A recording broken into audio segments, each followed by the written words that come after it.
Hi, this is Wishop, and this is your weekly reading from Monday, June 22nd through Sunday, June 28th.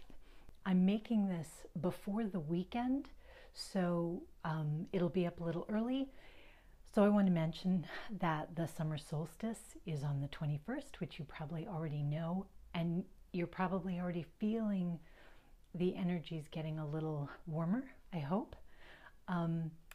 I don't have too much to say about the astrology because I think it's kind of sweetening up a bit.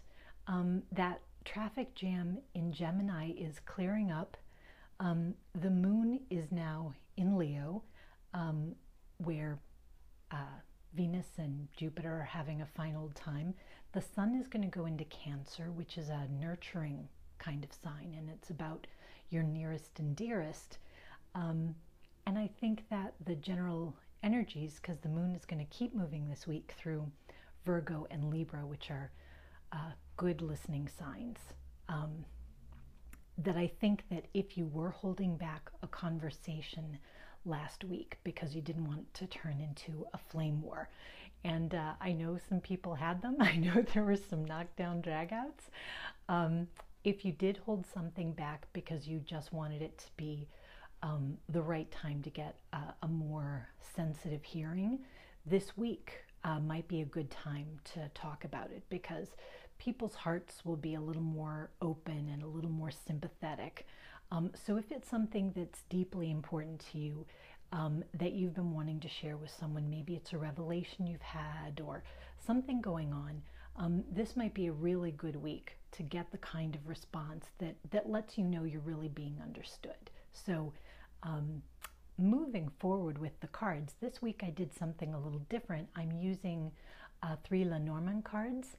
I'm using them in the sense I'm going to read them together, but also I'm using them as houses. And so the tarot cards that we have below are going to relate to these houses. So the first thing that we'll start with is the top row. This is the retro Lenormand deck. So the top row, we've got this beautiful angel. So I'm bringing this up nice and close because this, I think, should be your focal point. This angel is beautiful, serene, abundant, every great thing. And this angel is actually an extra card in this deck, but it represents guidance. Or a guardian angel, some sort of divine help. And in this case, the angel is between the snake, and this is a very intimidating looking snake. And I don't think the snake is always a bad card, but this one looks pretty forbidding. And then the mice. Let me show you the mice up front. So here are the mice. What I think this means is that if you are trying to be a guardian angel to someone and provide them help, or someone is trying to provide help to you, that you may find you're in a situation where on either side of the issue, you may have someone who's being somewhat critical, like the snake can have a sort of a venomous tongue or a forked tongue. So someone could be a little deceptive, might be creating complications like the coils of a snake, making the situation more difficult. On the other side, you might have someone who is diminishing the situation. So let's say you have a person who's offering help, and then you have, 2 other characters coming in and saying, you can't trust that person. That person looks like a guardian angel, but they're actually untrustworthy. Or on the mice side, they're diminishing. What they have to offer is not so great. Okay, this is really a time to keep your own counsel. So if you are the angel and you're trying to do some good for somebody, you can't worry about what people are going to say about you. They will come around when they see the reality of it.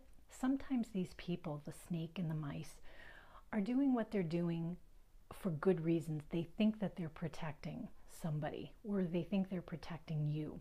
But the way they do it is through their forked tongue and through being demeaning, and it actually makes you feel a little worse. You don't feel so protected. So if you're among people who are giving you that kind of a vibe, you just need to keep your own counsel. the angel is not particularly threatened. You know, the snakes are on the ground, the mice are on the ground, the angel has wings. At any point, you can rise above this stuff. And if someone's trying to be a guardian angel to you in a way that you need, this angel has the diamond suit on it, so it means that the kind of help you're going to get will be practical. It's going to be practical.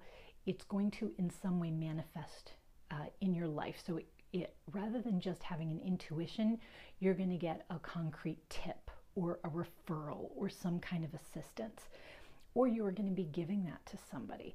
So if you're giving that or if you're receiving that, just keep your eye on the goodness of the gift and of what it means to you or to someone else, and let these other things sort of fly by you. They can't really hurt you. They are annoying and it's upsetting to be misjudged or misrepresented, but these are in the end minor things, and the angel is a major thing. So keep your eyes on the beautiful stuff. So let's flip the tarot cards. Oh, actually, let me go to the I Ching next, just because I already grabbed it. Okay, so I flipped the cards, and this is the I Ching for the week, which is 53, development. And you may remember we've seen this one before, not that long ago, and I think the last time we saw it was before Mercury retrograde, which makes sense. Anyway, it says gradual progress, continuity, slowly but surely, adaptability, a time-honored approach. And I think that's what this is saying. If you know your heart's in the right place and that you're doing the right thing, you can't worry. You got to let other people just come around and find you, but you are making progress. You are on the right track.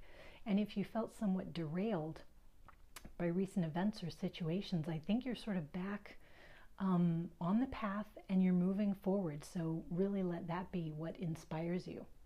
Okay, now we'll go to the tarot cards. 9 of Swords, 3 of Wands, 10 of Swords. That's hilarious. Okay, so the way I'm dealing with these cards is that the this card relates to this card. This is the house of the snake, and this is what's going on in the house of the snake. This is the house of the mouse, and this is what's going on in the house of the mouse. And this is what's going on in the house of the angel, if that makes sense. So the 9 of Swords is, of course, about anxieties, about tremendous anxieties. So let's say you're dealing with the snake. The snake is often a woman and can be a wise woman. So it may be a person who's been a tremendous help to you in your past.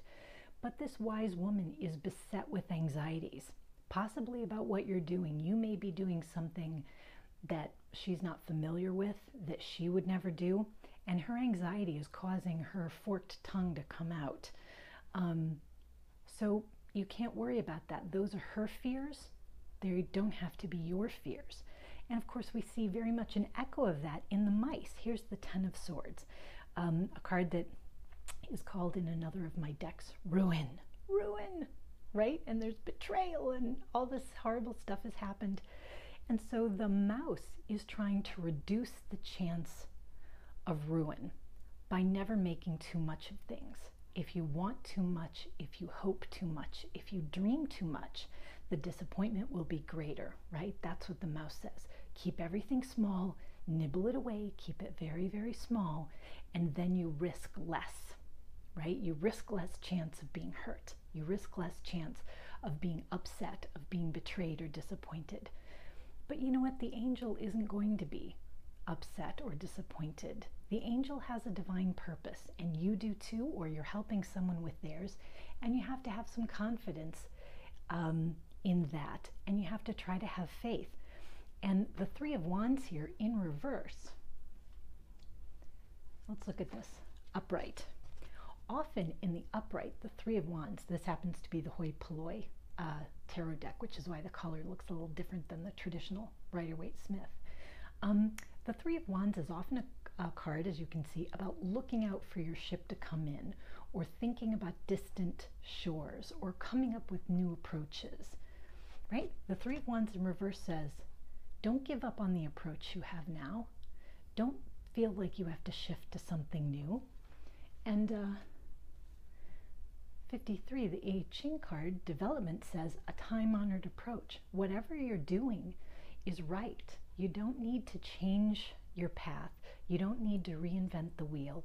You're doing something great, and it's got some divine stardust on it. So hold on, and let the naysayers come around. I think they probably will once they see all the great stuff that you're doing. So the last thing I'll pull is an oracle card for the week, which is from Colette Baron Reed's The Enchanted Map Deck. I'm going to have to move the camera because I forgot to set my timer and I can't tell how much time I have left. Oops. Oh, okay, I got plenty of time left. Sorry about that. Anyway, so let me pull that. Let me make sure this is focused again. All right. Interesting. Okay. So this is coming to life and it's reversed. So you might think, oh no, it's reversed. But see, you look at this spark, and I think in some ways this is just a repeat of what we have before. In that, this is a spark of something brand new. Okay, we're at the position where whatever it is, your new thing, you probably know what it is now. You've probably come up with a plan. You have an idea what this new thing is going to be for you and what you'd like it to be. So this spark of inspiration is probably something you've had, but now it could be that the naysayers are making you question yourself.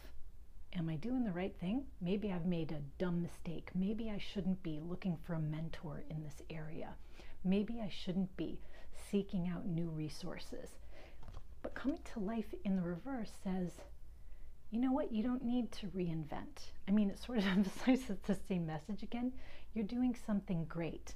Keep doing it. So let me go grab the book and I'll tell you what Colette Baron Reed has to say about it. Sometimes I find that's nice. It gives a little extra oomph. Okay. She says, reversed.